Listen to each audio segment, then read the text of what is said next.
उत्तर प्रदेश जो देश की आबादी का सबसे बड़ा प्रदेश है और इस पूरी लड़ाई में जिसकी एक अहम जिम्मेदारी भी थी और भूमिका भी है, हम लोगों ने test and treat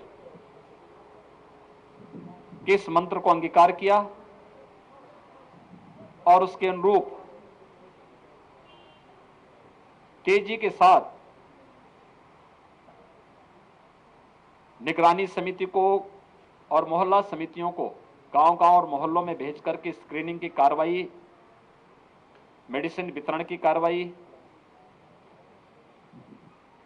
home isolate या क्वारंटीन या हॉस्पिटल कहां उनको जाना, इसकी तैयारी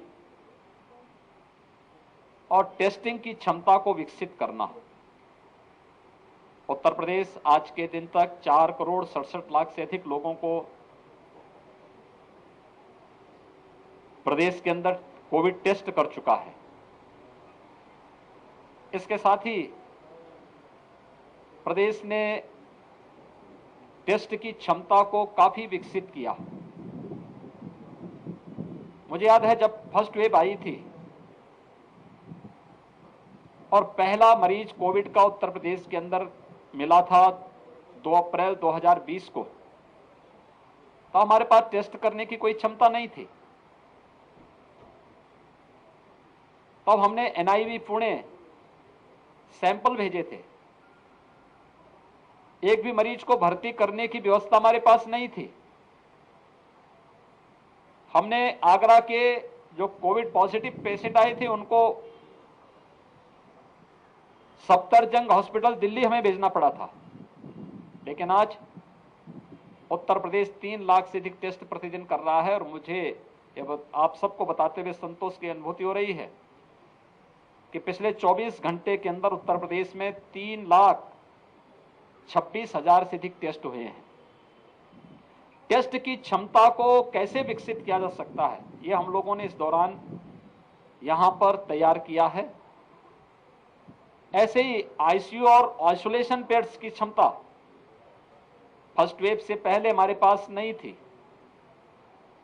हमारे 36 जनपद ऐसे थे जहां एक भी वेंटिलेटर नहीं था, लेकिन भारत सरकार के सहयोग से आज हर जनपद में वेंटिलेटर हैं, एचएफएनसी हैं, ऑक्सीजन युक्त बेड्स हैं और हमने फर्स्ट वेव में लेवल 1, लेवल 2, लेवल 3 के बेड्स पर्याप्त मात्रा में बढ़ाए, लेकिन सेकेंड वेव में लेवल 1 बेड्स की आवश्यकता नहीं पड़ी। हम लोगों ने सेकेंड वेव में 80,000 वेंटिलेटर युक्त और ऑक्सीजन युक्त बेड्स प्रदेश के अंदर उनकी क्षमता विस्तार किया, जहां पर प्रदेश के हर नागरिक को वहां पर निःशुल्क स्वास्थ्य की सुविधा, कोरोना से उपचार की सुविधा उपलब्ध किया जा सके और ये हम सफलतापूर्वक प्रदेश के अंदर कर रहे हैं।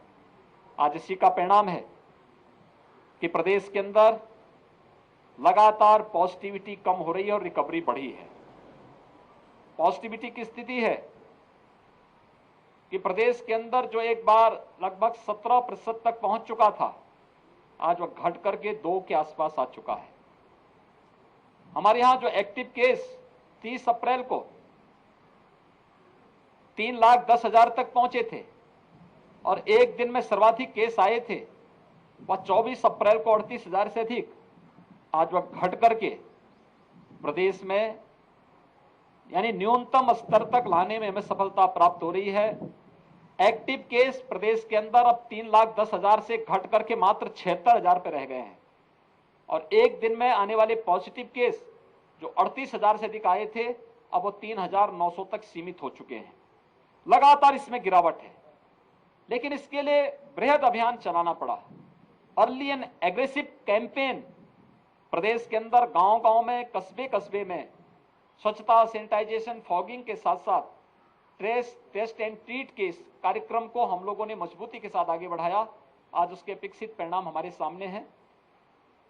फर्स्ट वेव की तुलना में सेकेंड वेव में संक्रमण अत्यधिक होने के नाते ऑक्सीजन की क्राइसिस एक समय होती हुई दिखाई दी। मैं धन्यवाद दूंगा अपने सभी जनप्रतिनिधियों को जिन्होंने तत्काल अपनी निधि का उपयोग करते हुए हर एक जनपद में, डिस्ट्रिक्ट हॉस्पिटल में, सामुदायिक स्वास्थ्य केंद्रों में ऑक्सीजन प्लांट के लिए अपनी निधि का उपयोग किया। और आने वाले समय में उत्तर प्रदेश का हर जनपद ऑक्सीजन की दृष्टि से आत्मनिर्भर होगा। हर हॉस्पिटल में ऑक्सीजन प्लांट होंगे या ऑक्सीजन कंसंट्रेटर होंगे। ये कार्रवाई युद्ध स्तर पर चल रही है। प्रदेश जहां इन सभी कार्रवाई को युद्ध स्तर पर आगे बढ़ा रहा है, वहीं साथ ही साथ हम लोगों ने थर्ड वेव की भी तैयारी अभी से प्रारंभ की है। हर मेडिकल कॉलेज में 100 बेड का पीको और नीको के निर्माण की कार्रवाई अभी से प्रारंभ हो चुकी है। डिस्ट्रिक्ट हॉस्पिटल में 25 से 30 बेड का पीको और नीको के निर्माण की कार्रवाई हमारी प्रारंभ हो चुकी है। पीएससी, सीएससी और हेल्थ सेंटर को विकसित करने के साथ साथ मैंने सभी जनप्रतिनिधियों से अपील की है कि जैसे उन्होंने ऑक्सीजन प्लांट उन हॉस्पिटल्स में उपलब्ध कराएं, एक एक हॉस्पिटल को गोद ले लें, वहां पर अपनी निधि का उपयोग करें। शासन भी आपको धनराशि उपलब्ध करवाएगा। वहां पे मैन पावर स्थानीय स्तर पर जिलाधिकारी की कमेटी को करना है, मेडिकल कॉलेज में प्रिंसिपल्स को करने हैं। तो ये सभी कार्रवाई हमारी तेजी के साथ आगे बढ़ रही है। साथ साथ ट्रेनिंग की कार्रवाई भी, जो पीडियाट्रिशियन हैं, गायनेकोलॉजिस्ट हैं, पैरामेडिक्स हैं, नर्सिंग स्टाफ है, इन सब की ट्रेनिंग भी हम साथ साथ आगे बढ़ा रहे हैं। सरकार ने यह भी तय किया है कि हमने 45 से ऊपर सभी लोगों को भारत सरकार निःशुल्क वैक्सीन दे रही है। ये वैक्सीनेशन का कार्यक्रम युद्ध स्तर पर हर एक जनपद में प्रारंभ हुआ है। 18 से 44 वर्ष की उम्र के लोगों को प्रदेश सरकार वैक्सीन लेकर के और उन लोगों को वैक्सीन फ्री में उपलब्ध करा रही है। अब तक हम 23 जनपदों में 18 से 44 वर्ष की उम्र के लोगों को वैक्सीन दे रहे थे। 1 जून से सभी 75 जनपदों में हम वैक्सीन 18 से 44 वर्ष की उम्र के प्रत्येक व्यक्ति को उपलब्ध करवाएंगे। हमने इसमें प्राथमिकताएं तय की हैं। प्राथमिकता थर्ड वेव की आशंका व्यक्त की जा रही है कि थर्ड वेव बच्चों को ज्यादा प्रभावित कर सकती है। प्रदेश सरकार ने तय किया है कि हम थर्ड वेव से पहले 12 वर्ष तक की उम्र के बच्चों के अभिभावकों को अभिभावक स्पेशल बूथ स्थापित करके उन्हें वैक्सीनेट कर लें, उन्हें एक सुरक्षा कवच उपलब्ध कराएं। हर जनपद में न्यायिक अधिकारियों के लिए और मीडिया के लिए भी अलग से बूथ लगे, मीडिया और उनके परिवार के लोगों के लिए भी अलग से बूथ लगे। इसकी भी तैयारी 1 जून से आगे कर दी गई है। हम लोग कोरोना कालखंड में वर्तमान में इस 100 वर्षों की सबसे बड़ी महामारी का सामना कर रहे हैं, तो स्वाभाविक रूप से सरकार को कोरोना कर्फ्यू भी लगाना पड़ा। ये लॉकडाउन नहीं है, कोरोना कर्फ्यू है। लॉकडाउन में सारी गतिविधियां ब्रेक हो जाती हैं। यहाँ पे हमने किसानों से संबंधित गतिविधियों को पूरी छूट दी है, श्रमिकों से जुड़ी हुई सभी गतिविधियों को पूरी छूट दी है, उद्योग चल रहे हैं।